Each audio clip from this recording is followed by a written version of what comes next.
what na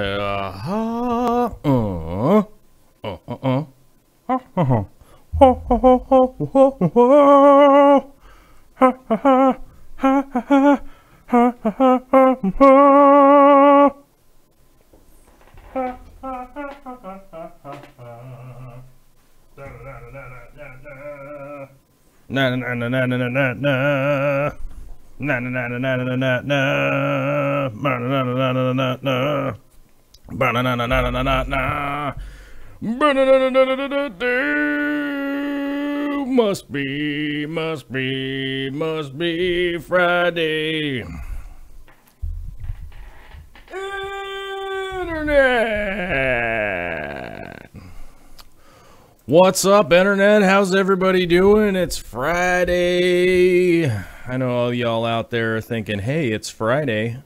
And I'm excited because it's Friday. Oh, my God. Which I appreciate.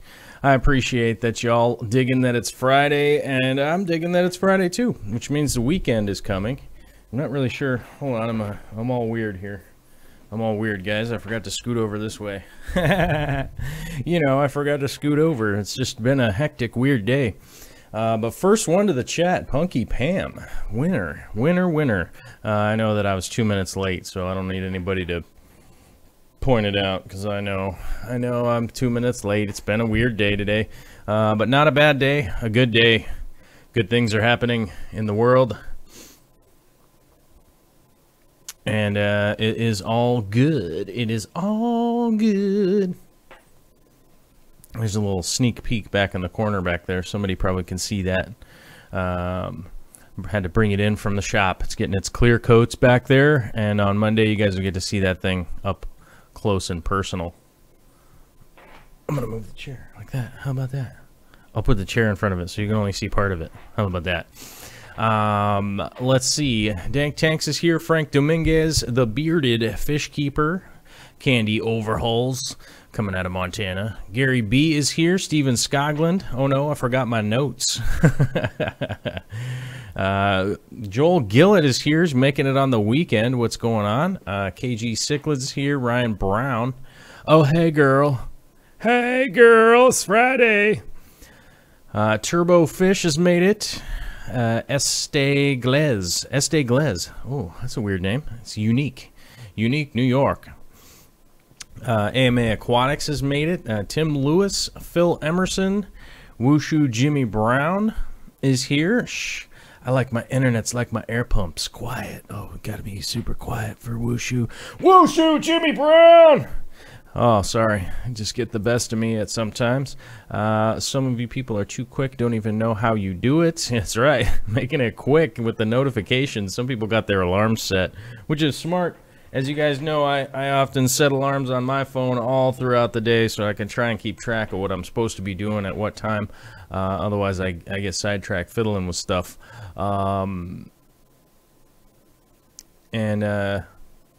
Glass Boxes is all gushy today. Hans Hartman is here with the internets. Drew Brown. Hola. The Lysander is here. Iris is here. Iris got her own... Oh, you guys got Eric and Iris now have matching. They have matching little avatar pictures. Oh, that's much easier to track who's who. That helps.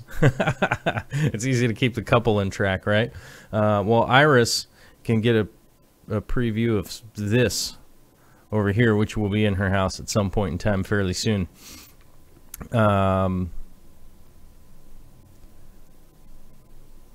Let's see. I'm just full of love today. Oh, okay. Fishhead is here. What's up? Zelf Ernide. Woot woot. It's Friday. Yes, it's Friday. Sombra is here. Good to see you for coming out all the way. She's coming out all the way from Brazil. We like it. Let's see. What's the painting of the white sky? Oh, the white sky.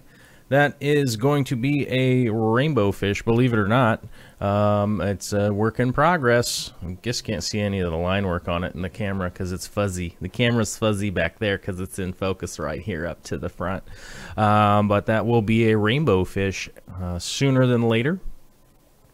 Donald Edwards is here offline for some reason. HC Aqua is here. Good to see you. Yeah, KG Cichlids saying I was 2 minutes late. Yes, I am 2 minutes late. It's been a weird day. It's been a weird day with like traffic getting in the way and all sorts of nonsense. I try to just run a quick errand, and it took a while. It took a little while. But you know, that's the life. But Classical Aquaponics is here. Donald Edwards making it here. Black Friday. Is it Black Friday? Oh, maybe because it's like Friday the 13th, right? Because it's Friday the 13th. Everybody watch out for weird clowns in the woods or people with really long fingernails, right? Because it's Friday the 13th.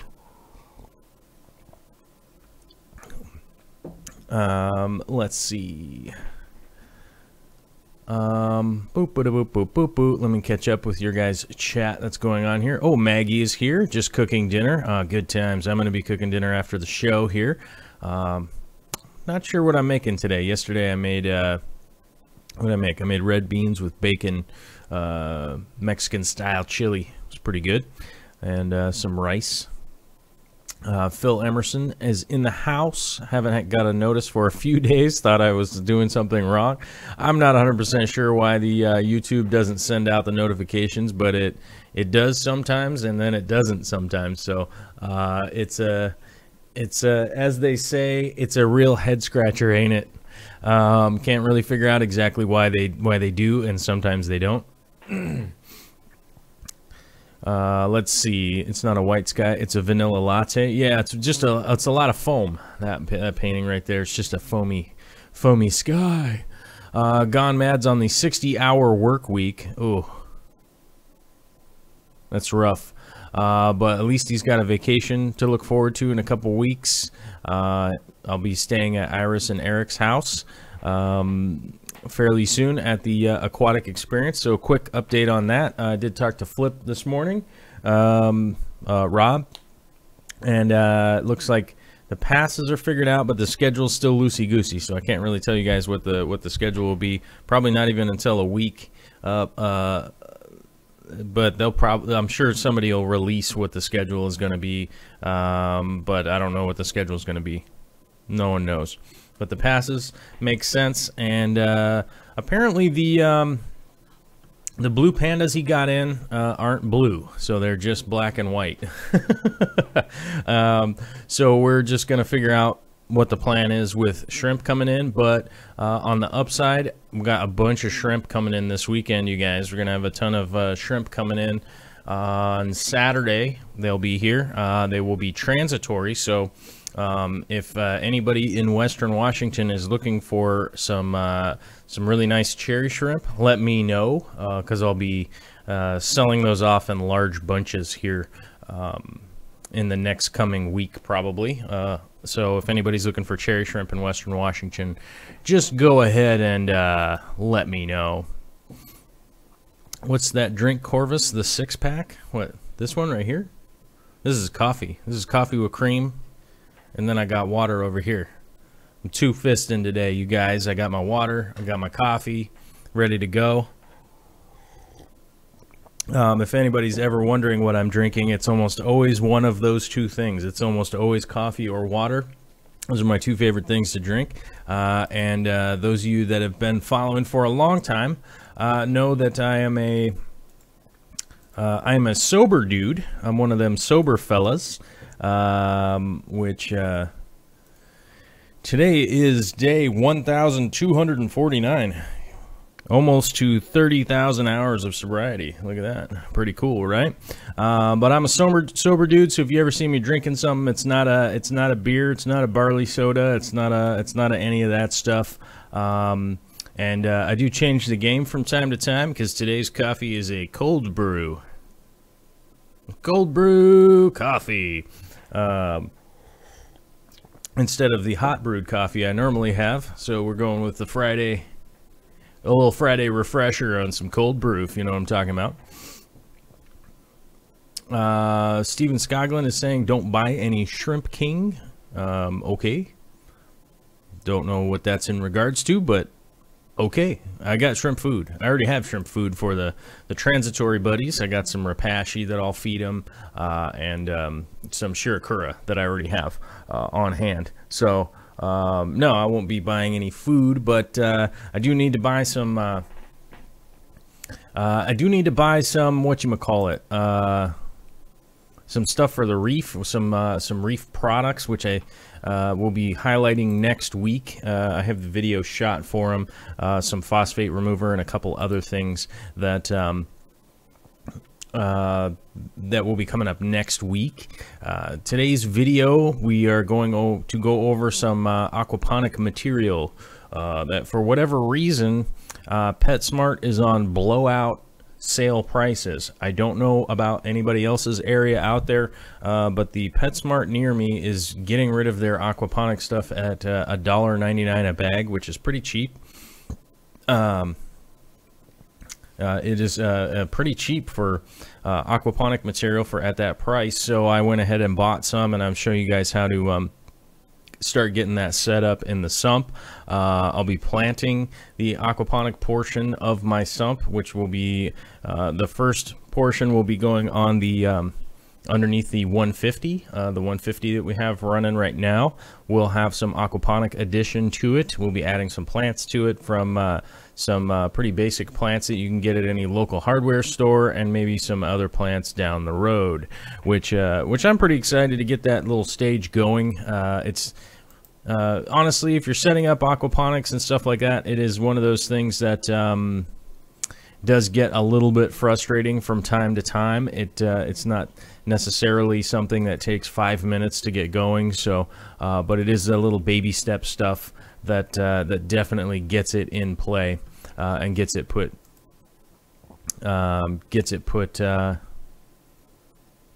what's the word I'm looking for? Oh, it gets the system running up and stable and stuff. So it's all just that little bit of work that that we do from day to day that gets the whole system running. But this will be the first step, just to kind of show you guys that stuff, what to expect, what to look for, and then we'll talk some of the ins and outs on that. I also have a little bit of video footage of Vicky's first inaugural plane landing,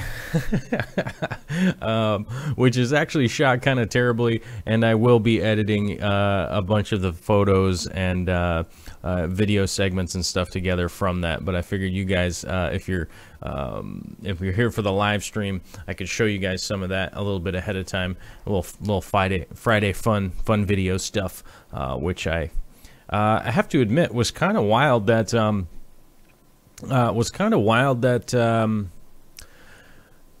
Vicky was able to just fly the plane. She's quite the natural. So hopefully in the future we'll see if, you know, she's pretty excited about possibly getting her pilot's license. So maybe someday in the future Vicky will just be flying me around, and we'll be flying places and doing stuff. So who knows? I don't know. That seems kind of like the sky's the limit, right?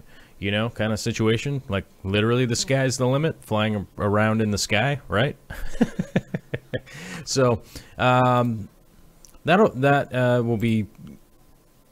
kind of one of those weird thought things, because we're actually talking to the guy about how much it costs to, for instance, get like your helicopter license, and his advice on that is to get your fixed wing license first, and then add on the other stuff. So and then he was saying that, like, the average price, generally speaking, was around $8 grand to get your pilot's license. But obviously that's like spread out over quite a bit of time, taking a bunch of classes and that kind of stuff. So who knows? Maybe we'll be able to get Vicky up in the air and get her a license, and then we'll be able to fly places, which would be cool. Let's see here. Only 4 hours for me, but 6 to 10 means waking up at a ridiculous hour. Oh, that's true.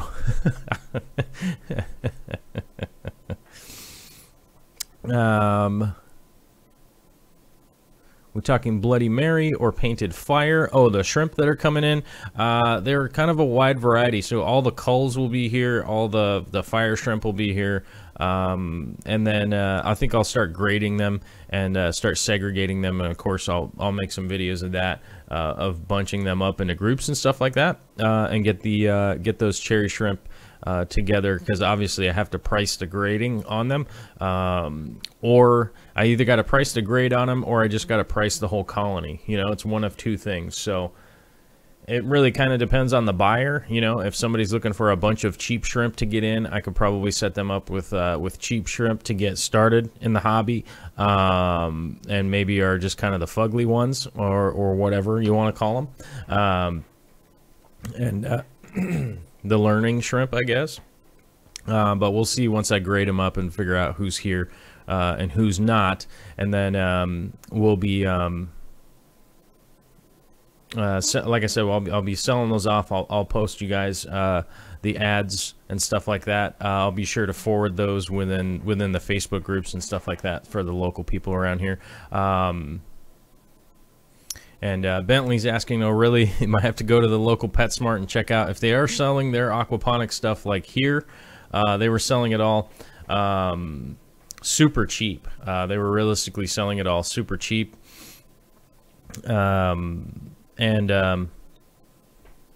So that was, you know, the reason I picked it up was because they were going super cheap. So otherwise I probably would have ordered it off of Amazon, but they had it there and they were just trying to get rid of it for whatever reason. I think the PetSmart here had some kind of serious disaster because all of their fish tanks don't have any fish in them. They just had kind of water running through and sort of some hoses just laying on the ground, and it seemed like there was some kind of disaster happened. I'm not in the know of what went wrong or if anything did go wrong, but it just had that vibe. It had that vibe about it, like something disastrous had happened to their what you call it, their aquatic system or their fish system or something, which does happen time to time with those big box stores, because most of their systems are all plumbed 100% together with all these like wildly different fish that shouldn't necessarily be plumbed together. As Gary B saying there, disaster because of the central system. Yes, that's probably what happened. I'm not 100% sure what happened, but it had that vibe, that's for sure. Donald Edwards is saying, electricity went by me last night, 10 hours, never happened before for so long. 1,100 gallons of ponds, ran low oxygen, lost 35 blue dolphins, and my koi's and sharks survived. Well, Donald, I'm sorry to hear that. That sucks. Asking what size generator should I get? Well, I think the size of generator that you should get really depends on the size of your system. From here and not knowing too much about your system, I would be sure. I'd be remiss to say what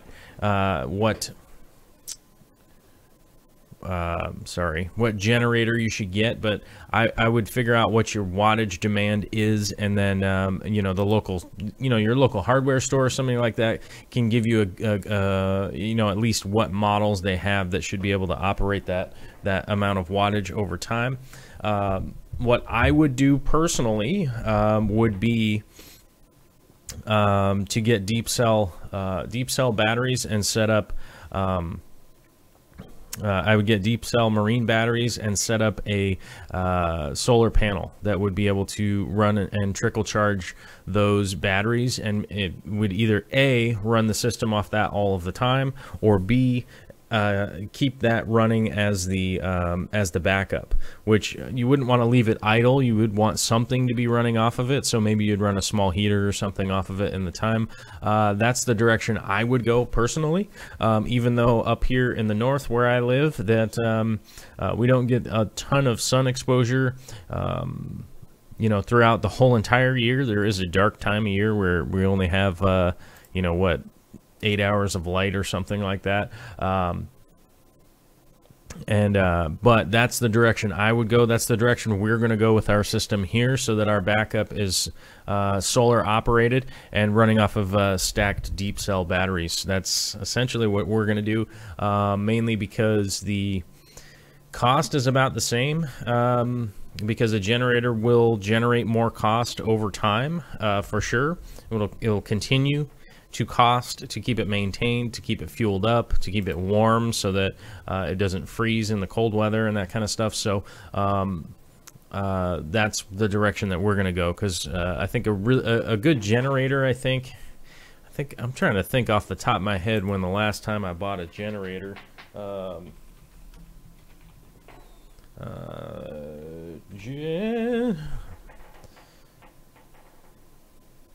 Let's see here. Let's say just a standard 2,000 watt. Let's go look at what a 2,000 watt generator. Yeah, so a 2,000 watt generator on the first ad that I clicked on. Let's see, Home Depot here, about $1,000. So realistically, I could more often than not probably set up that solar for $1,000 from all of the parts and batteries and all that, and the wiring. Most of the stuff I would end up doing myself, because, you know, I know how to do that. But here's a kit that runs way bigger than that, because obviously it's going to trickle charge over the day. And this one has 8 panels. So the one that we're planning on setting up is only 4 panels, so it's about half the size of this one, and it's about, this one's about $1,200 for the kit. So this isn't what I would buy personally, because all these kit parts I wouldn't want, like the breakers and stuff in here. That regulator is the wrong one, but it just gives you an idea. For about the same price, you could have something that is going to replenish itself over time, and also has a great reselling value. Like, for instance, if you were going to sell your property, it would be fantastic to have that there as a whatchamacallit, as a resale thing. You know, you could resell it. Most people wouldn't buy an old generator. So okay, that's the way I would go. Hopefully I didn't ramble on too long about about that, but that's the direction I would go. Let's see here. Sometimes you can find good generators on deal of the day on Amazon. Oh yeah, that's a good point. A lot of stuff can be found on Amazon for like that. My great uncle, etc. uncle invented the generator. Oh, cool. Let's see. New blood parrots are settling in. Oh, Dr. Red Pill's got the new blood parrots settling in. Hey, FU2, have you tried the clay balls as substrate? I was considering it for a tank I'm doing now. Yeah, the clay aquaponic balls do work for a substrate. They're just really big. Just remember, they're like marble size, so it would be a little bit weird. It would be a little bit weird to use as a substrate just because of its size, I think, would be the weirdest part. Plus, they do float. So over time they will get saturated with water and eventually sink. You do have to leave them in water for quite a while for that to happen, just because the holes are they're porous, but they're so small that it takes a while for them to waterlog, basically, and get them to sink. So and I don't know how long it takes to do that. Let's see here. People talking about their pilot's license. That is cool. Yeah, apparently Vicky's supposed to get her fixed wing before she does helicopters, I guess. The helicopter is like, it's like the addition of the motorcycle license to your license. You know, you just add it on, and I guess it's way more expensive to get the initial helicopter license stuff. Like those classes are more expensive per hour, and you have a bunch of the regular old stuff to sort out, like learning how to read maps and figuring out your your altimeter and all that kind of stuff, and like where you're flying around and how to talk on the radio and all that stuff is much cheaper to do in the fixed wing. So that is apparently the way that we may or may not go if she does continue to pursue her pilot's license. I hope she does. I think it's pretty darn cool. Wyatt's Aquatics is here. Yes, we are live, which is good. Trinidad and Tobago is where Donald Edwards is. Okay. Yeah, I would see if that's an option there. If you can do the solar there, that's what I would do. I'm not sure about generator availability in Trinidad and Tobago. It might be they might be expensive to get ordered in, and so I don't know. I don't know. I would have to think about what the market, or I guess we'd have to look into what the market is like there, and see what that's all about. Pleco Steve was asking a question: when you sell shrimp, do Patreon members get a discount and priority? A lot of these shrimp will already be discounted. Just so that people know, these cherry shrimp will probably be like $2 a shrimp or something like that, and I plan on selling them locally and not necessarily shipping them, if that makes a lot of sense. That's why I was kind of saying people in Western Washington, though I may or may not ship some of them out. I don't necessarily have an answer for that, but the patronizers, I'll definitely post up on the community tab there some pictures of the shrimp and stuff along those lines. Just, you know, keep you guys appraised with what's going on. Like, hey man, check out these shrimp. Check out this weird one. Check out this super weird shrimp. It's bizarro. Let's see here. Can you do an episode on aquarium plant dosing and ferts, etc. from Alan Reed? Yes, actually I can do some episodes on that coming up. I know that Corey and I were going to collaborate on some of that stuff coming up in the podcast. If you guys haven't checked out the podcast, hopefully somebody could throw a link up in there. Corey and I from Aquarium Co-op have been doing a podcast, and I know that's one of the topics that is on our list that is up and coming. So if I don't get it on my show here right away, I know that that's going to be coming up fairly soon there within the next month. I'm about 100% sure, because I know that we talked about doing that on the podcast soon. So like I said, I don't know when, but that will be coming up to answer Alan's question there. Bentley Pasco saying, yeah, giant central systems are scary. Well, I think honestly centralized systems are a great innovation, but I think that places like the big box stores need to diversify their centralized systems. You know, because oftentimes I'll see that there's like cichlids and goldfish, and they're all running all on the same water. It's all coming from the same location, and it's like there's no way that anybody's hitting the right water parameters for these fish while they're here, which is, I think, one of the big problems with why they do have not to say that they all have issues with health or this or that, but the most common thing that I see when I'm at a big box store is their fish are not very healthy. Those centralized systems, hopefully they're starting to go by the wayside because of them. You know, I think they need to be more individualized for how those stores operate, you know what I'm saying, because they have a lot of fish coming in and out from all over the place, and I think that's the best way to go. Boop, boop, boop, boop, boop, boop, boop, boop. Pleco Steve, I missed the amount of time to leave the plants in the dip solution. So the tea tree oil dip solution that we were talking about earlier this week is about 5 minutes. I just set a timer. I set a timer for 4 or 5 minutes, just depending on how I'm feeling at the time, and that's going to be plenty for it. And then just kind of shake them off in a little clean tub of tank water before they go in, and generally speaking, that will knock anything off of there and work out quite well.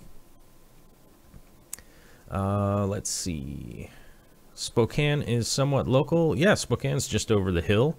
I'm over in Tacoma, so that's fairly local. 40 breeders, but a nice cold one would accommodate nicely. What?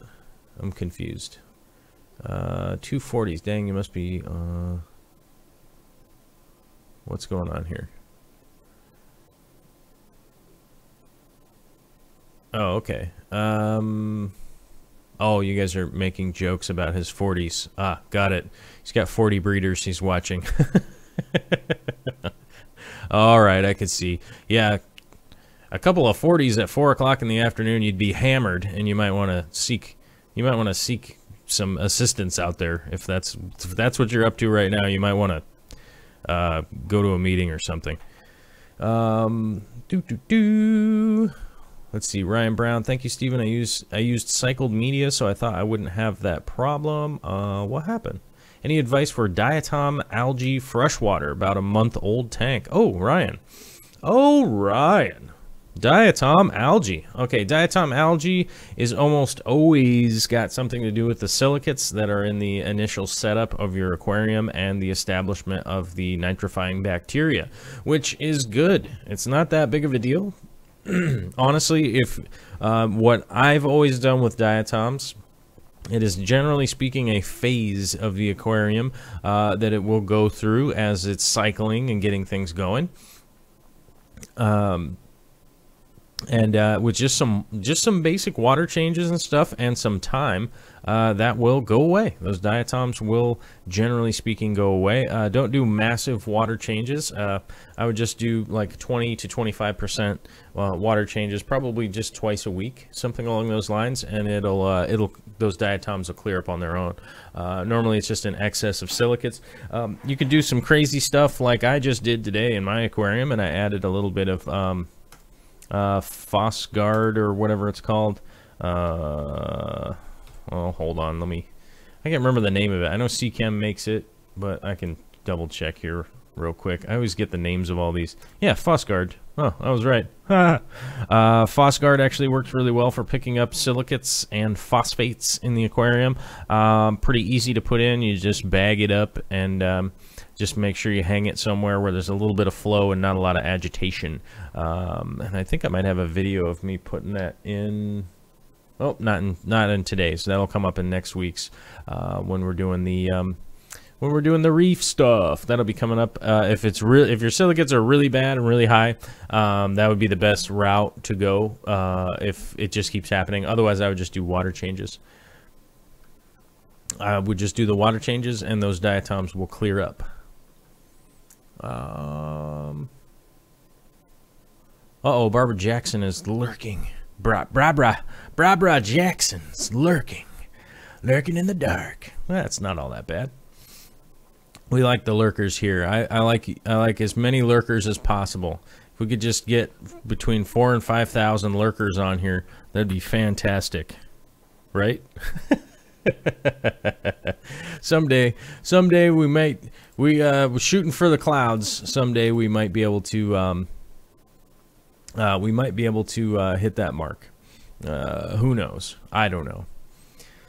Let's see. Wyatt Aquatics. I love Malaysian trumpet snails, but they are annoying when trying to get new plants or trimmings to root. Oh.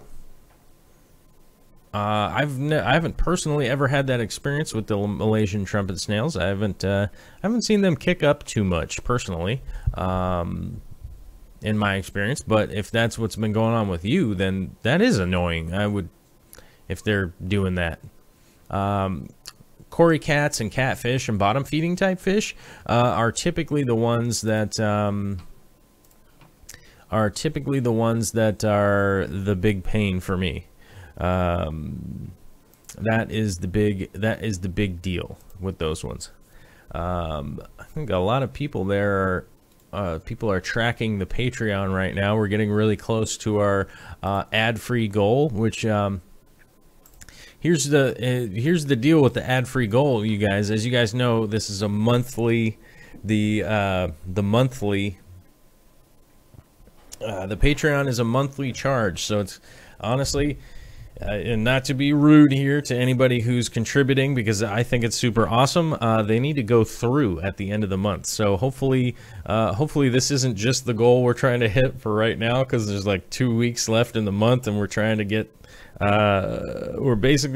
the goal I'm basically really trying to hit right now is the next goal, honestly, and not to be rude or anything like that, but as soon as we clear this a month where we're over that goal, the ads go away, and I'm pretty excited to get rid of the ads. I'd like to see how this goes.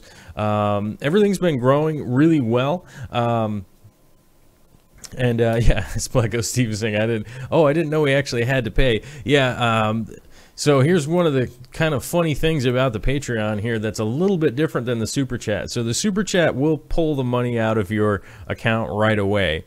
The Patreon is at the end of the month. The end of the month is the charge, and even last month we had a couple of people that were declined.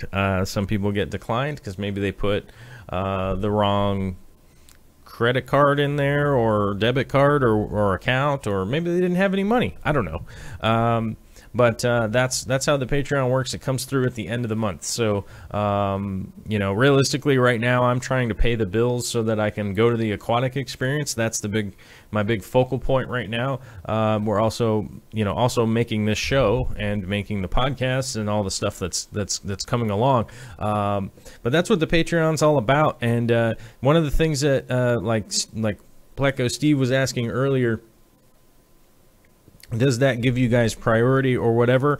Honestly, the thing about the priority there is that if you go to the community tab at the Patreon, you can put in your questions and that kind of stuff, and other patronizers on there can help contribute to answering your question over by the time I get to it. Sometimes I don't necessarily get to it or anything like that. But here's a question from this morning, actually, from Jennifer J. Sarchicino in Nevada.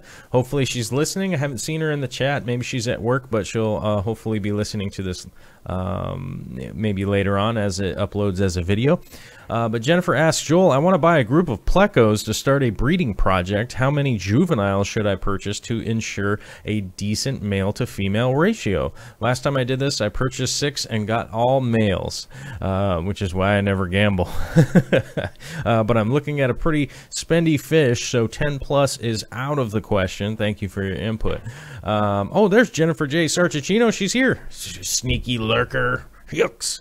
But I would like to answer this question to the best of my ability, and the unfortunate part is sexing baby fish, most baby fish, is virtually impossible. So if we're talking about little guys, it's going to be problematic for, you know, a lot of reasons. They haven't matured yet, so you can't really figure out a lot of the markings more often than not between which fish is male, which fish is female, because they're sort of androgynous when they're little.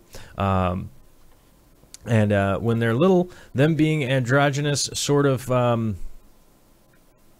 is a bit of a pain, right? Because you're like, who's who, and where are you going, and what are you doing? So it becomes a really weird situation to try and set up a breeding from those babies, right?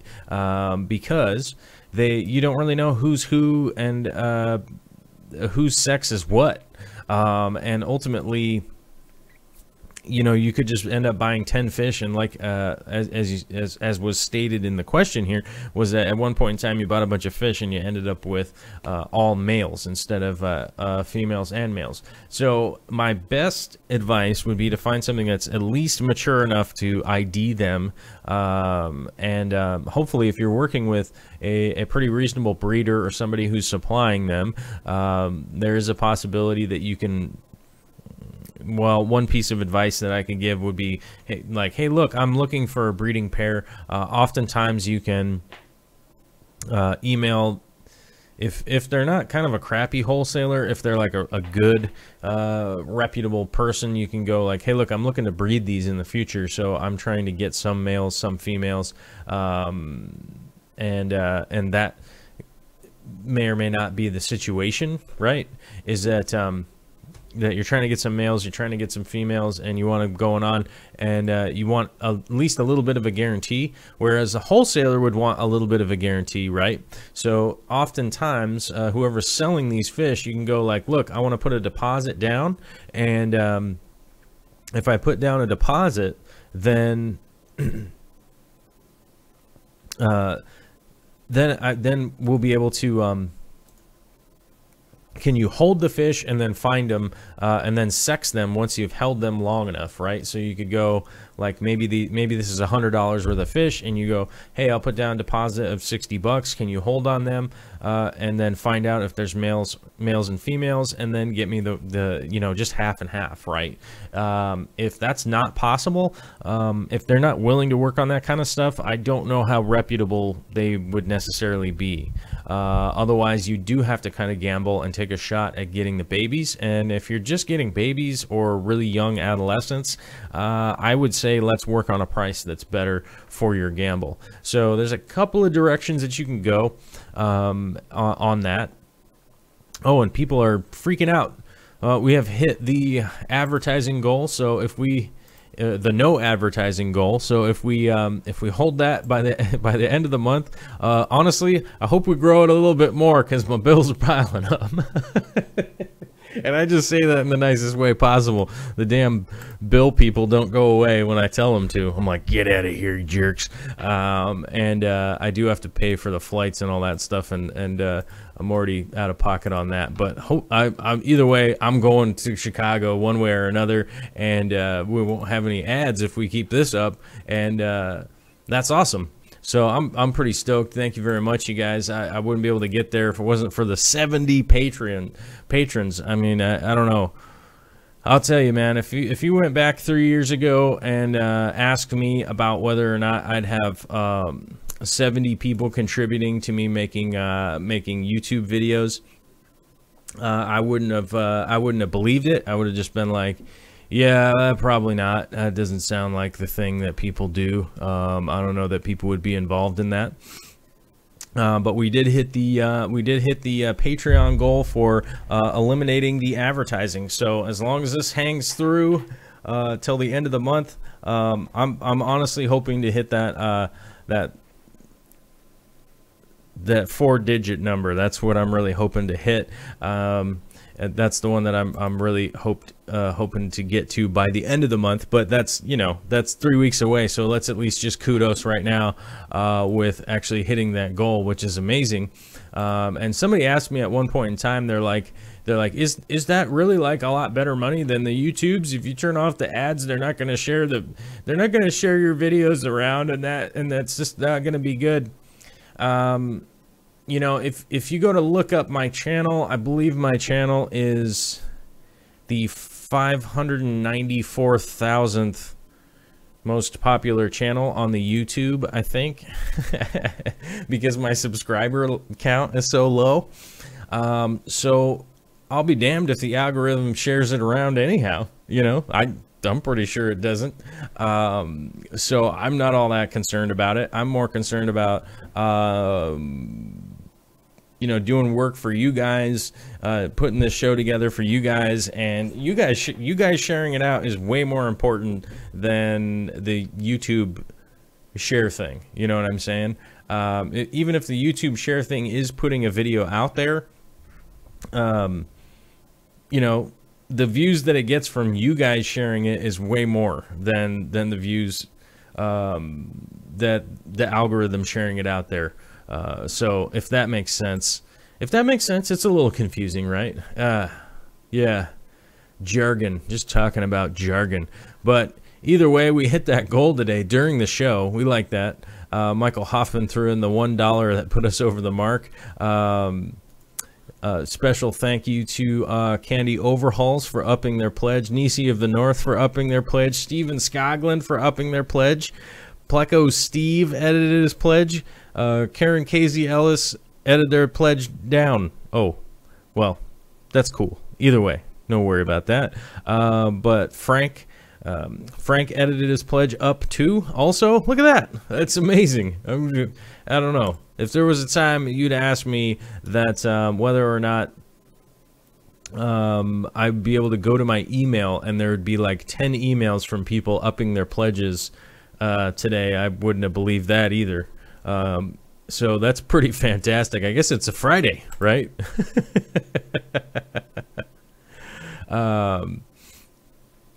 Which is crazy. So not only did we hit a million views this week, we've also hit the let's get rid of advertisers and just go full on Patreon funded style.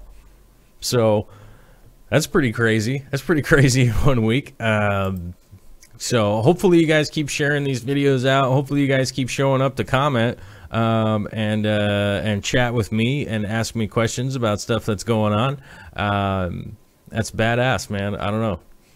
Let's see. I know you're quite talented in regards to art. I'm trying to dabble in sketching fish, but find difficulty with proportions. Any tips? Yeah, actually, I can give you tips on some of that real quick right before we start. We got to go to the video because this is going to end up being a really long Friday show, you guys. We're going to stay on for 20 hours. 20 hours back-to-back chat. Okay. Let me give you you guys some quick sketching tips, okay? If, let's say you have a picture and you want to sketch it, okay? And I have some paper right here, so that's one of the reasons I can kind of maybe explain this to you guys. And, of course, this camera sucks, so I can't pick it up, but it's graph paper, you know? It has lines this way and this way. Basically what you want to do is make some graph paper in some really small squares, right, onto a clear piece.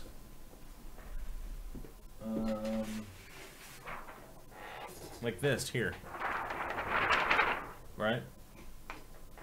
This is actually one of the shrimp stencils that I go around and paint shrimps on things. Not illegally, you know, not illegally painting shrimps on things, right? But you'd want to, so you make a grid on that clear plastic. It's like the stuff that goes onto over an old school overhead projector, and then make one that is 5 times the size squares, right?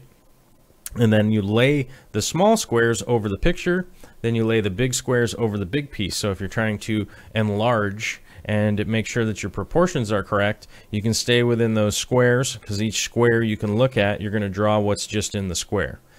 Does that make sense? I don't know. I'm probably going to have to make a video about it at some point in time. That's how I learned when I was a young man. That's how they taught me how to take a small picture, right? So let's say we have a picture that's like yay big, and I want to make it as big as that canvas over there. That is exactly how we do it, old school analog style. And it is a real trick to start learning to look and just draw what you see, not what you think you're going to draw.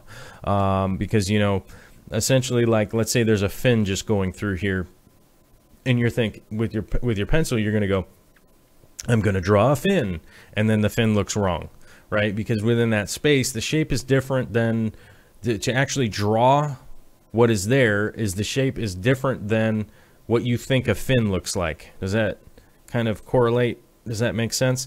So learning with those little square grids, you'll learn to be able to just draw what you see in an area and then just keep going that way.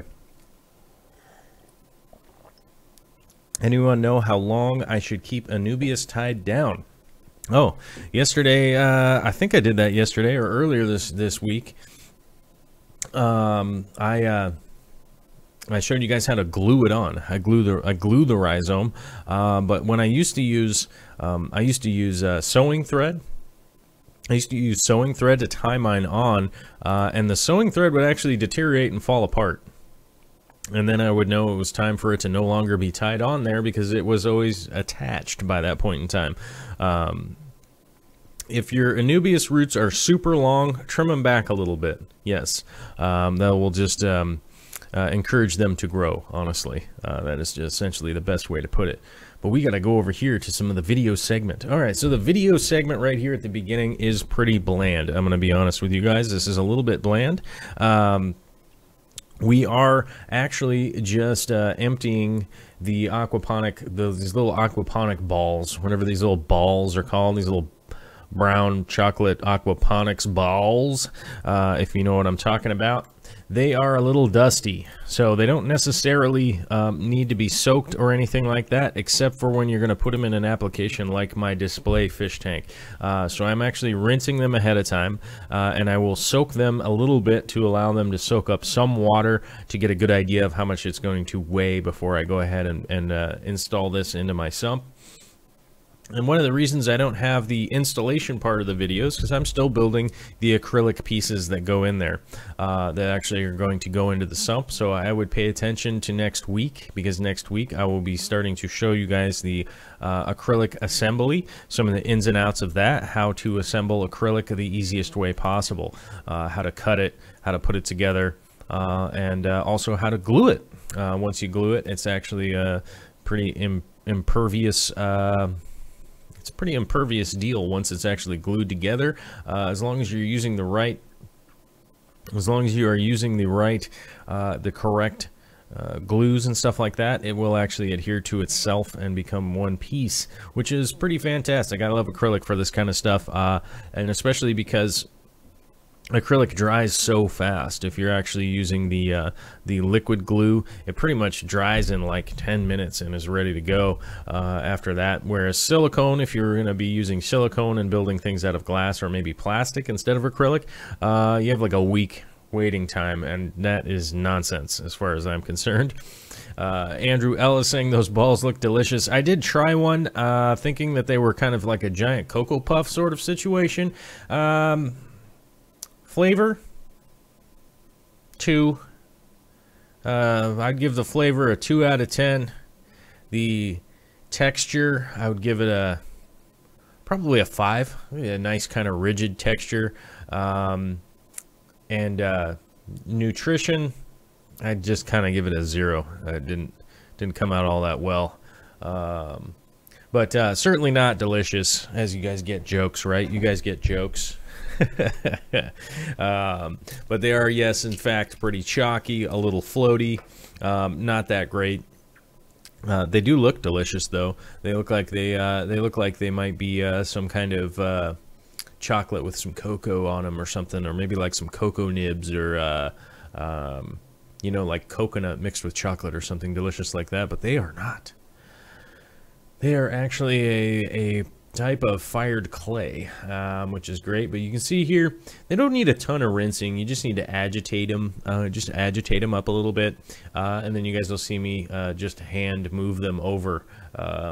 This, like I said, this video is not that exciting. I just wanted to give you guys an idea of how much you know, Choco Piz is left over, and what it is just to rinse these off, and give yourself an idea that I was going to use some of these plastic trays that I get from the Home Depot, super cheap. These super cheap trays are like 99 cents, but they weren't going to mount properly into my sump the way that I want them to. So like I said, I'm actually building some acrylic pieces that are going to hold all these aquaponics in place and keep them submerged properly and all that stuff. One of the plants that'll be going in here is some basic bamboo and some pothos. You guys are probably pretty familiar with pothos in the filter.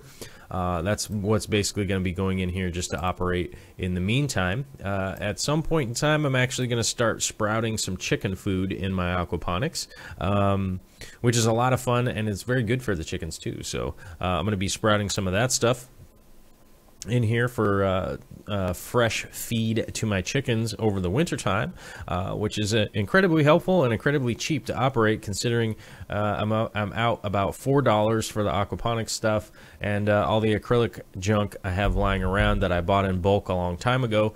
So I'm realistically only just out the time of setting it up, and then the seeds that I'm going to be sprouting for the chicken feed.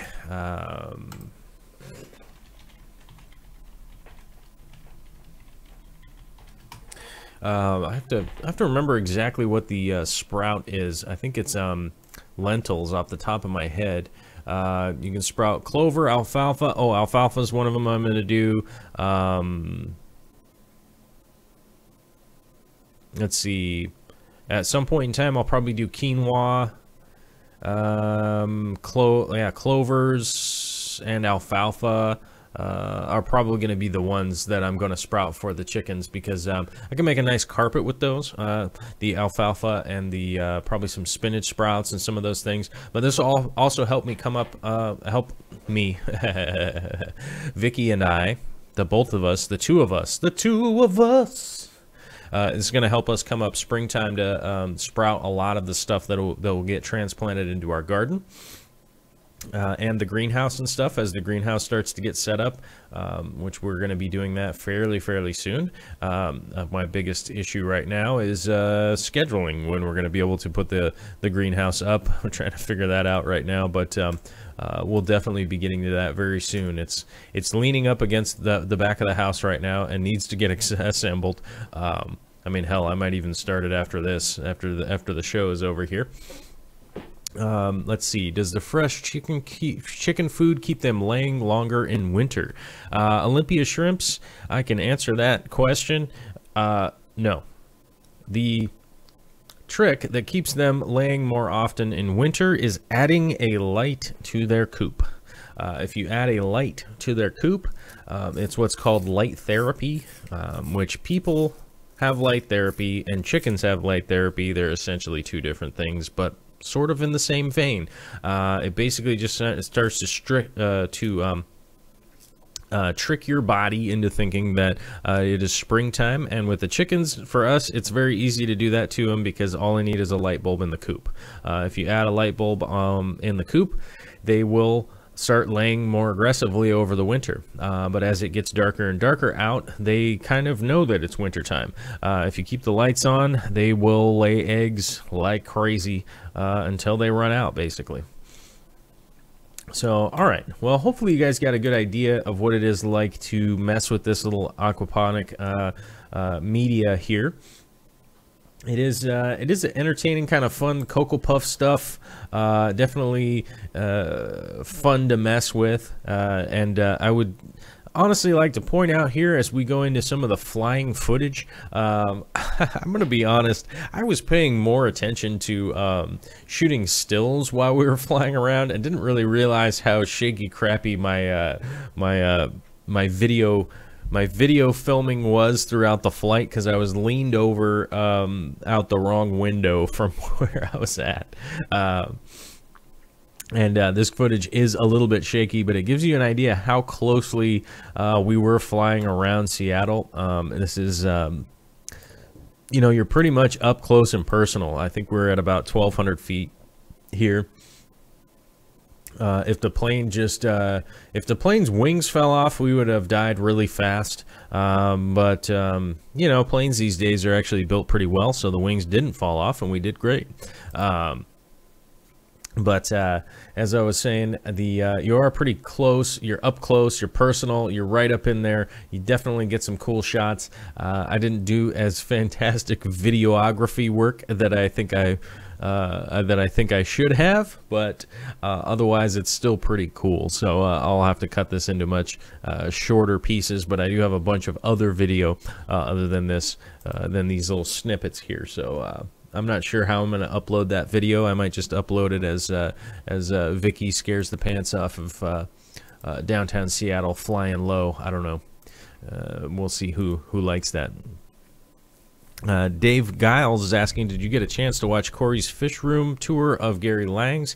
Wow. Yes. And luckily, I was at the GSAS when Gary Lang was here giving a talk about something for whatever he was here for. What you call it? What's the word I'm looking for here? I don't remember what fish he was talking about when he was there, but very nice guy. Very great opportunity to meet that dude. And honestly, I do want to drive and go check out that guy's house. I want to go check out his situation that he's got going on there, because that's pretty sweet. Yeah, I did listen to Gary Lang, so he's talking about what fish he had and all that kind of stuff. I had it kind of playing in the background, so pretty good. I didn't get to see everything that was going on there, but definitely a super nice guy, and B, very knowledgeable dude. So we'd like to get together with that guy sometime and kind of pick his brain. Let's see. You hear that, guys? We are better than YouTube. That's a team effort. That's right, AMA Aquatics. You guys are much better at YouTube than, or at promoting or contributing or any of that stuff. Honestly, I know that there's been a lot of people out there complaining recently about videos getting demonetized and this and that and the other thing. I don't really, to me, it doesn't really seem all that big of a deal that if your video got demonetized and you were only going to make $1.30 off of it, which is what I've seen from a lot of people going like, man, I made this video and it got however many thousands of views and it only made $1.30. Well, you know, that's kind of the thing. So that's why I'm saying that I would much rather have, you know, 5,000 or 10,000 good followers than 100,000 crappy followers, right?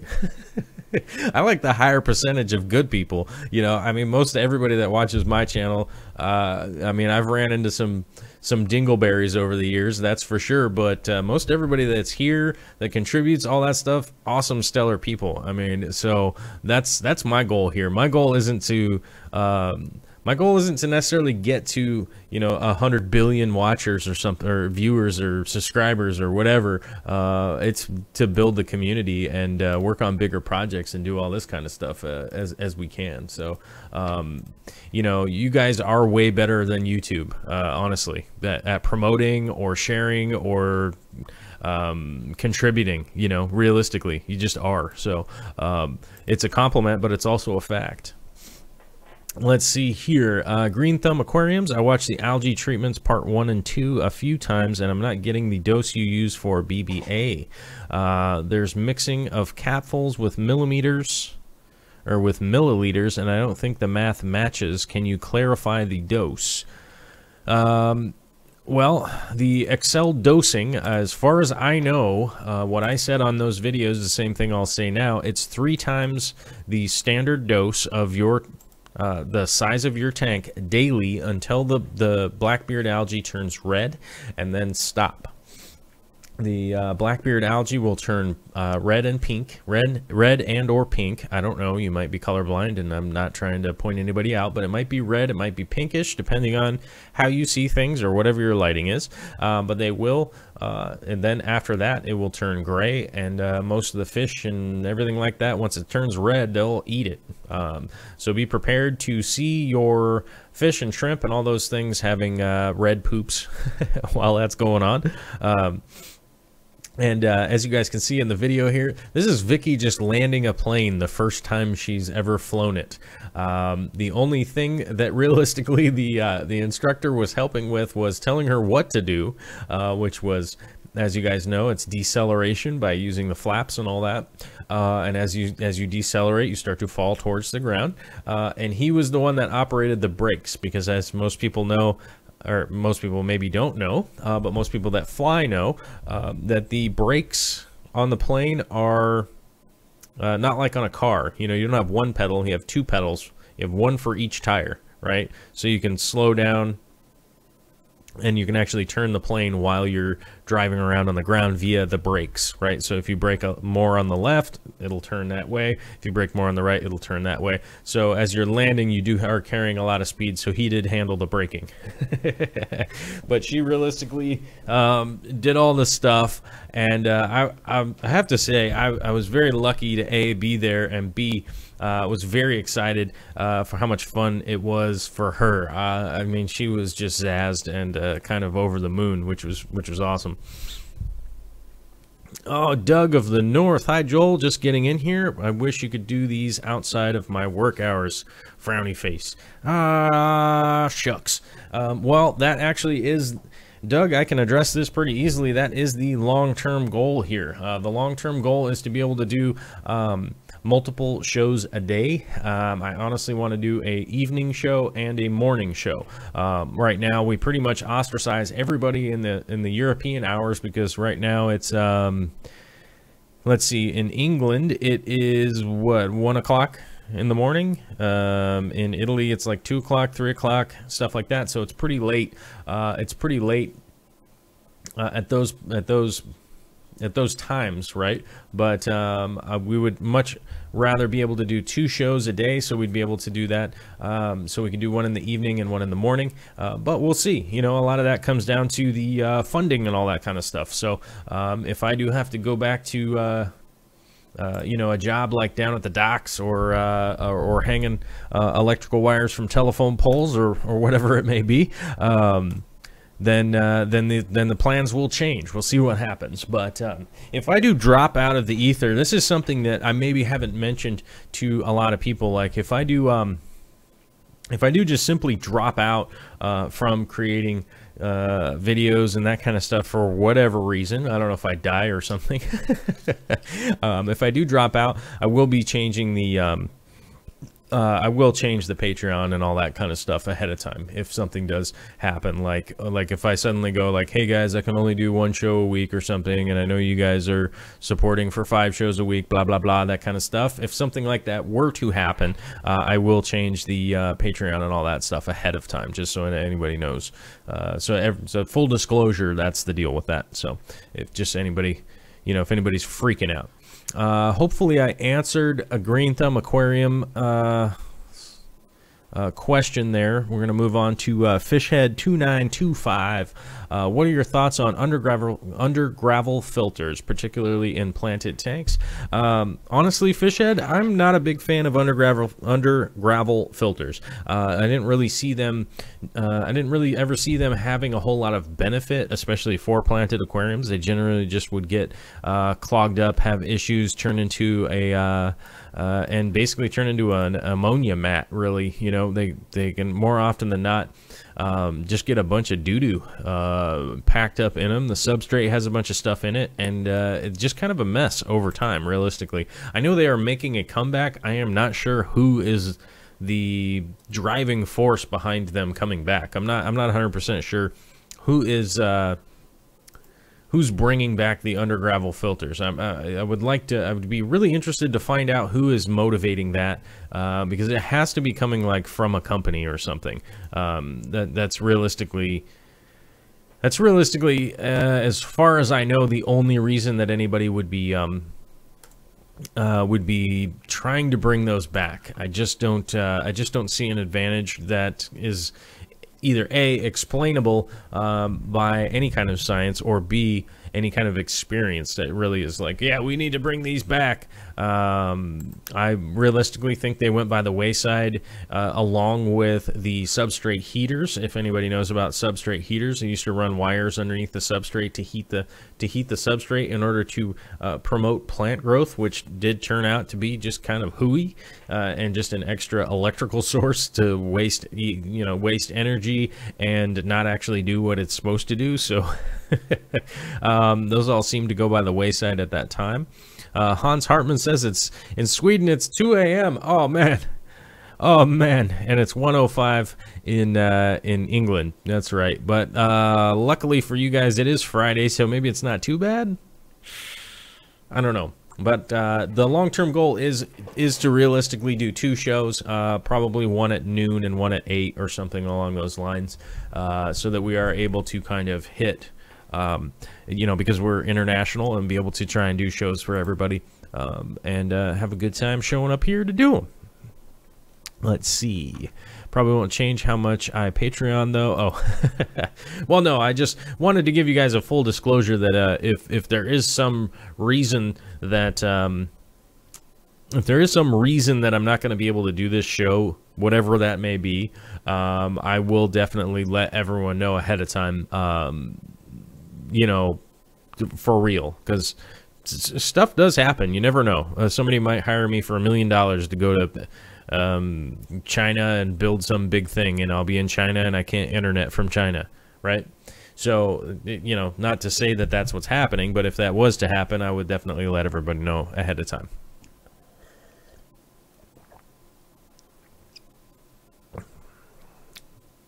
Oh, Dank Tanks has a question. Okay, I have a question. Can you super glue to wet wood?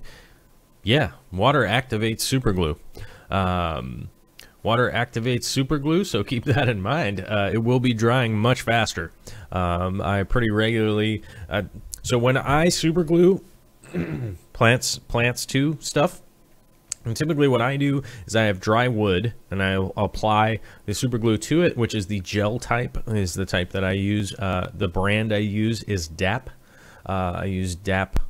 Let me see if I can't find a link for it, you guys. Well, the stupid thing here is that YouTube has been super pissed about posting links recently. I don't know why. Let's see. DAP super glue gel. DAP super glue. DAP super glue. Oh, there it is. Rapid Fuse. That's what they call it. Rapid Fuse by DAP all-purpose adhesive. Where is it? Where's just the regular? Where's the regular one, you guys? Where is it? That's not helpful. Well, that's the wood version. What's going on here? Where's just the regular one? Oh. Oh, okay. Actually, this one works the same, so I'm going to grab this one. I'm going to grab the link. Who knows? Let's see if it happens. I'll probably bring it over here, and it'll get super mad at me and say, you can't do that. I'm going to guess. Oh, yep. There it is. It says I can't do that. And I don't know why that is, but probably something to do with the Amazon store, and I bet you that YouTube probably doesn't want people to promote their Amazon store. But I can do that by saying go to darkstararts.com and click through the banner at the top. You do have to turn off your ad blocker if you have an ad blocker on there. Turn off the ad blocker and use the Amazon banner to buy all the stuff that you buy at Amazon. You just click on it and it takes you to Amazon. Super simple. Nothing crazy about it. You click through that, buy the stuff. If you haven't done it in a long time, I'm sure you've accidentally clicked on something since then. And so the best thing to do is to go back and click on it now, because it doesn't matter what you buy there. It just says that I sent you. If you don't like supporting me, which is fine, I understand. Maybe there's something else you want to support. I support the disabled veterans. That's the one that I click through before I buy anything on Amazon. Just be sure to click through something before you go to Amazon and buy stuff, because someone is getting your advertising credit. Essentially, you know, if you go there and buy something for $200, I make like, what, like $1 or something, right? I think it's like $1 or something like that, but somebody is getting that, and they're adding it up bit by bit by bit, and that's where pop-up ads come from. So be sure to click through something before you go buy stuff at Amazon, because somebody is getting that ad revenue, and it's encouraging those pop-up ads and stuff like that. And as you guys know here, we just reached the goal today on the Patreon to no longer be having ads starting at the end of the month. If we can maintain our line and keep going here, then we're going to hit that goal. It's going to be dope. You know, not to be a proud Mary because we just hit this goal, but proud Mary, keep on rolling, rolling. But we do. I'm still trying to hit that other goal. The next goal that's there now is the one that I'm really trying to hit. So share the video out, hit the like, do all that kind of stuff. It's very, for whatever reason, it's important to hit the like button. I don't know why. It doesn't seem to make a lot of sense, other than they go, well, it shows that people are engaged. And well, either way, you guys sharing it out, as I said earlier, does so much more than the YouTube algorithm will ever do, you know, in reality. So let me answer the last couple questions here, because we're at 1 hour and 12 minutes, and we're running up on the end of the show, and I don't see any extension super chats pop up, so that will be approaching the end of the Friday edition. Let's see here. I just got 6L15. Any experience with them? Some plecos? Yeah, I have experience with a lot of plecos. Baking soda sprinkled on super glue will set quickly as well. It's a good point, Doug. That actually will do that. I use water. It's just the easiest thing that's around. So I use dry wood. Then I put the glue on there. And normally a wet plant. I'll just take like a moist plant and add that on there. Candy just posted the Patreon, you guys. If you haven't checked it out, we have a ton of people now that are at the $1 mark. That is something that all of the YouTube community has kind of picked up and sort of ran with, is the $1 contributors, because that's really where I think that's where things will really start to take off for a lot of people out there, like Corey, Flip Aquatics, LR Bretts, like Steenfot, all those guys, myself included. You know, Corey came up with a great idea, was $3 for three YouTube contributors, that you could take $1 from, you know, $3 from one of you, and go $1, $1, $1 to 3 contributors. You know, you start talking about some of the people like, you know, Corey, who's got like 80, 90,000 subscribers or something like that. If he had a lot of people kicking in $1, he could turn off all of his ads. He could do bigger projects. He could do all that stuff. And that's the same thing for the goal here. Green Thumb. We just got back from Green Thumb here. Thanks for answering your question. I'll give it a go starting tomorrow. Right. So it's just a triple dose daily. Okay, and maybe I didn't do well on one of those videos, but that's another reason why I don't do very many of the like 5-minute videos anymore, is because I like to be able to have this interaction. Hopefully this interaction is worth something to you guys, and hopefully you get a lot more of your questions answered, things that you may or may not have going on, or just be generally something to listen to, like somebody talking about something that you like to listen about. I am a huge fan of podcasts and people doing these long streams and stuff like that, because I'm constantly working on stuff. I'm always doing things, so I like to have some noise going in the background. And I feel like the more podcasts, the more longer live streams, all this kind of stuff that we can do out there, I think it will help build the hobby, help answer questions for people that may or may not be getting them from those short videos and stuff like that. You know, and but one of the minor offsets is that I gotta be here for them all the time. So hopefully we can figure out how to how to get the credit card company off my back. Right. But speaking of that, Este Glaz is saying, I use your streams as radio in the background as I work on my hydroponic room.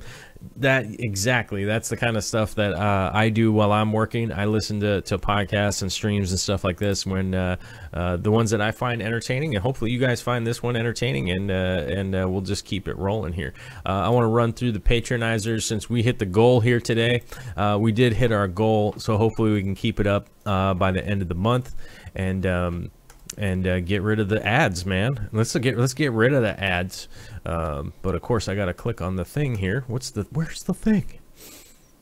All right, starting off at the very, let's start at the bottom. Let's start at the $1 people. Dean Feldham, Christina M, Allison Behringer, Teresa Cookie, Spencer Ballard, AMA Aquatics, Matthew Wager Hagerton, Priscilla MK, Jeff Jackson, Thomas Donchak, and Matthew. Cute Nicks at $25 a month. Wow. Somebody I've never even heard from. Kicking in the $25 a month. That's pretty wild. Brand new yesterday. Totally cool. Donnie Hill, Karen KZ Ellis, Gary Brown, Michael Hoffman, Chris Cuse, Devin Flickinger, Douglas Medine, Margaret Ferris Parr, Caroline Epler, River Life, Barbara Jackson, Ivan Van Natter. I said it again. Ian Van Natter. I don't know how I'm saying that guy's name's wrong. Wyatt Hickson. What up? Derek Runyon, HC Aqua, Alexandru Radion. At the $5 mark, we've got a bunch of people. Jennifer J. Sargicino, Nisi of the North, Pamela Earlywine, Bracken Ward, Frank.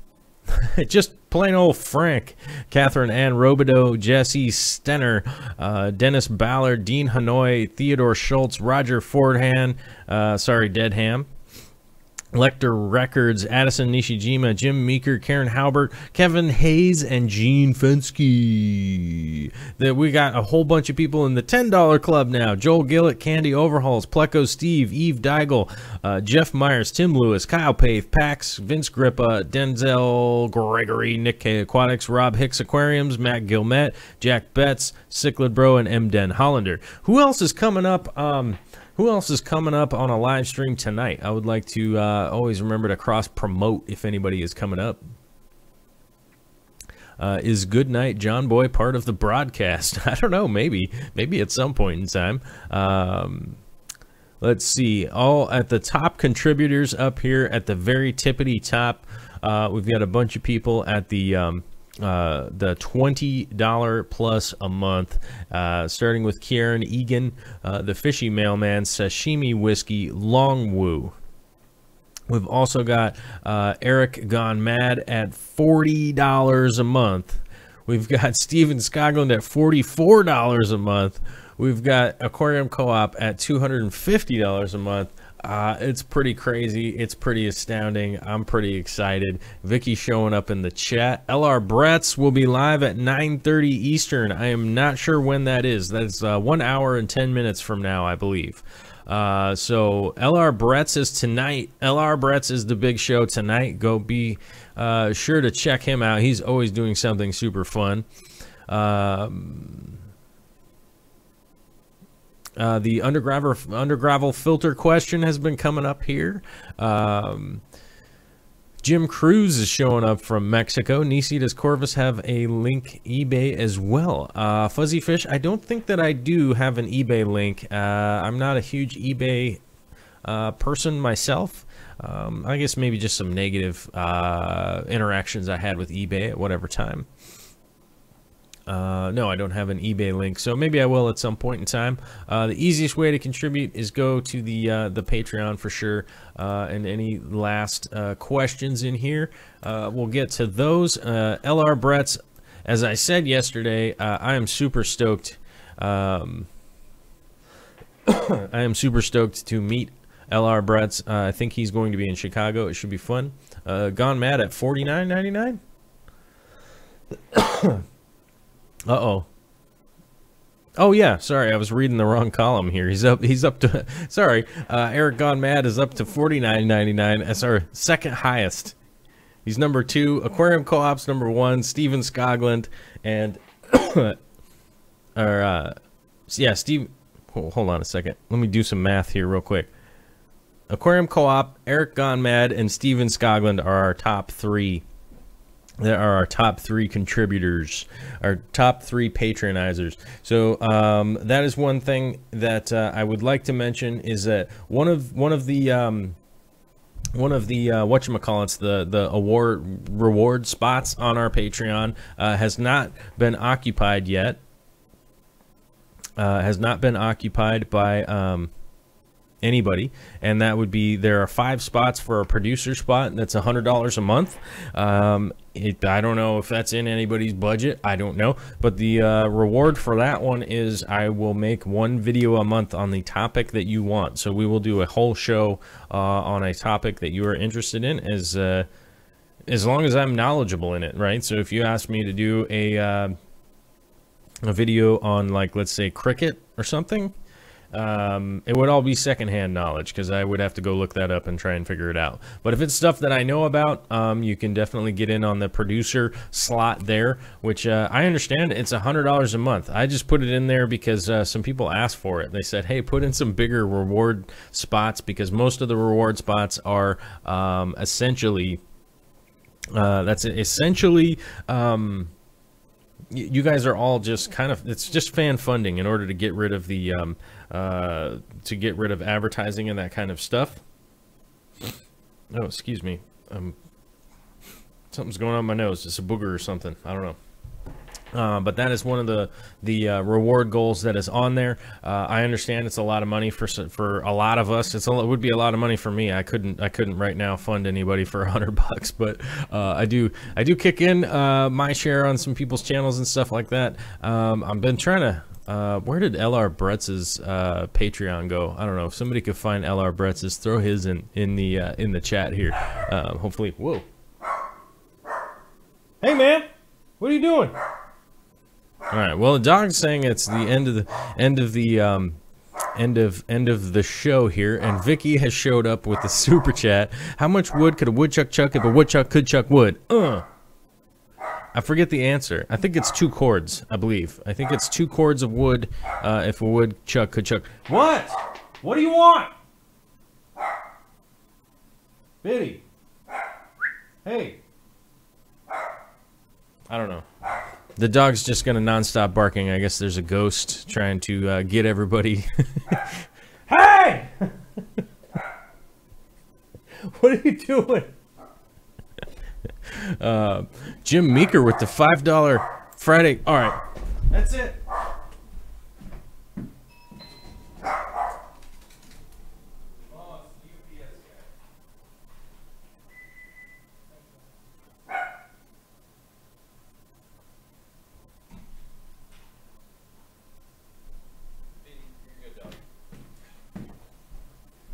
All right, guys, it was legit.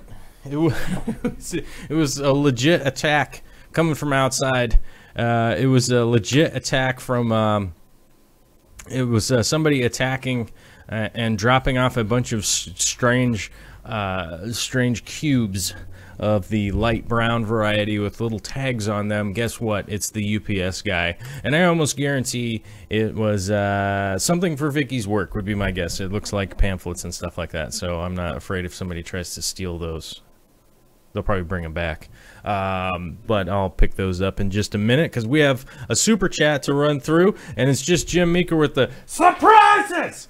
So we got to make sure we come through with those surprises, if you know what I'm saying. So, but there is Candy with the with LR Brett's and Nisi with LR Brett's Aquatics. If you guys are so inclined, that I would throw him some patronizing.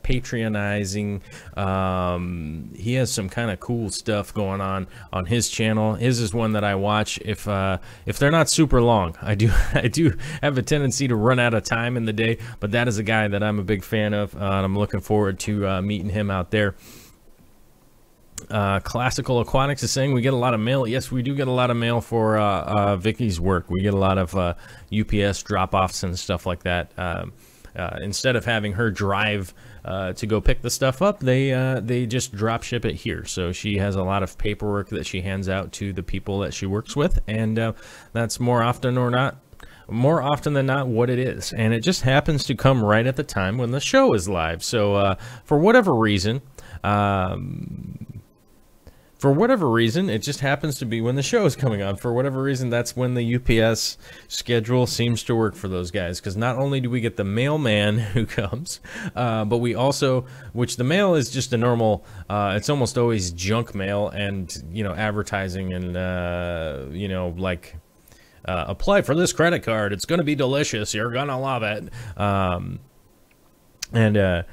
So that always comes, for whatever reason, at the end of the day, which happens to be when the show is. And then the FedEx and the UPS is just, for whatever reason, they just like to come at the end of the day. I don't know why. Because I see them around town in the morning. I know that they don't, like, start at 3:30 p.m. and then drive over here. Sorry, I had to throw that away. It was a grody toothpick. I gotta get another toothpick, you know what I'm saying? JJ is here. What's going on? Enjoy your dinner. Thanks for the great chat tonight. You're very welcome. I hope you all enjoy your dinner tonight. Vicky says bring the UPS guy on the show. He was already leaving. He was scared of Biddy Brown's. Biddy Brown's was barking, and he was fearful. You could see the terror in his eyes. He was fearful that he would be consumed by the vicious beast that is the Bitty Brown, the little itty bitty brown dog. Yeah. So let's see. I'm gonna make sure that I ran through everything today. So shrimp update. We got cherry shrimp coming in. Crystal shrimps and stuff are still in the wings. We may or may not get those very, very soon, or another month out or something. We went through the aquaponics stuff. We went through the flying stuff. We all congratulate Vicky on her apparent amazing flying skills, which we didn't know until just this last Sunday. Apparently she's just super good at flying. Maybe she picked something up from her dad being a engineer all these years. Maybe she just, through osmosis, she just figured it out. She just understands them planes. Hopefully something will work out so we can get her pilot's license. That'd be fantastic, because then, we could go on air quote road trips, right? Like we could just fly out to Spokane. I could take a nap and Vicky could fly us there, and it would be super fun. And I'd just be able to nap, right? And then we could like drop stuff off in Spokane or Montana or whatever. I'm not sure what's the distance on those planes. I'm actually kind of interested. What is that? What's the Piper 2 plane? How far would it go? Distance? How far would it go? So let's see, the Piper PA, which one were we looking? We were flying this little one. What was it called? The Piper 2?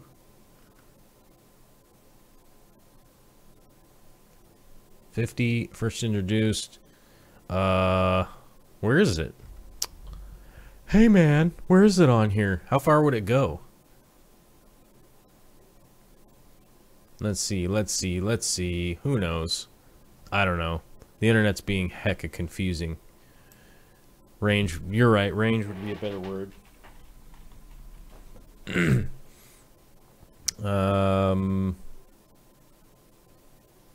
Single plane. There it is. There it is, right there. That's the little guy.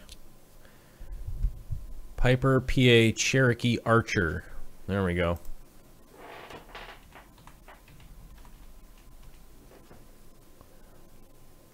All. Range. Well, how far can it fly? Why is this confusing? See, this is why I wouldn't be a very good pilot. I would have crashed by now. You know what I mean? I would have crashed somewhere. I would have been like, how far does this thing go? Ah, screw it. Let's go flying around. Why is this a confusing question for the internet? Huh. I don't know. I don't know how far it can go. Well, this makes for a really boring show. Let's see. RJL says 360 miles approximately.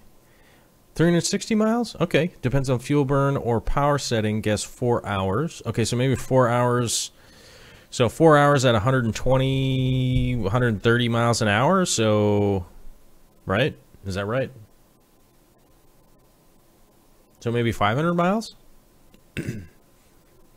So maybe be right in there. I don't know. 15-minute drive took 30, so I could pull over and type occasionally. Oh, sorry for making your super long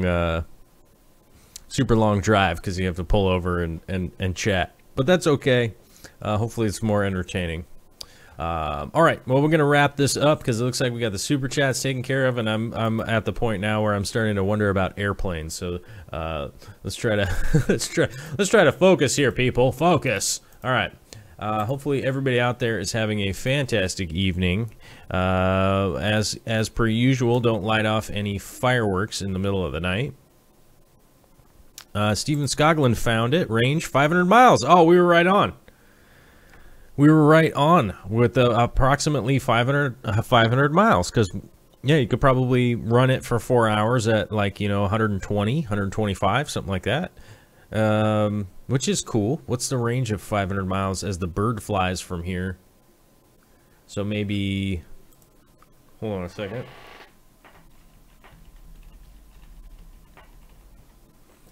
Let's see. Tacoma, Washington to Butte, Montana. I'm thinking that's about 500 miles. Well, that's 600 miles, so maybe not Butte. Let me see. But that's 600 miles, like, on the road. So, yeah, I bet you could probably fly that plane to...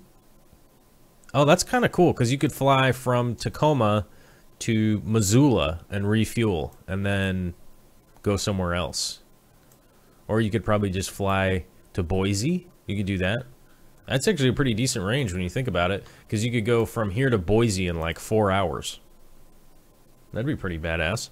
All right. Well, either way, I'm just pipe dreaming now, living in the Nowheresville. But everybody have a fantastic evening out there, and I will talk to you later.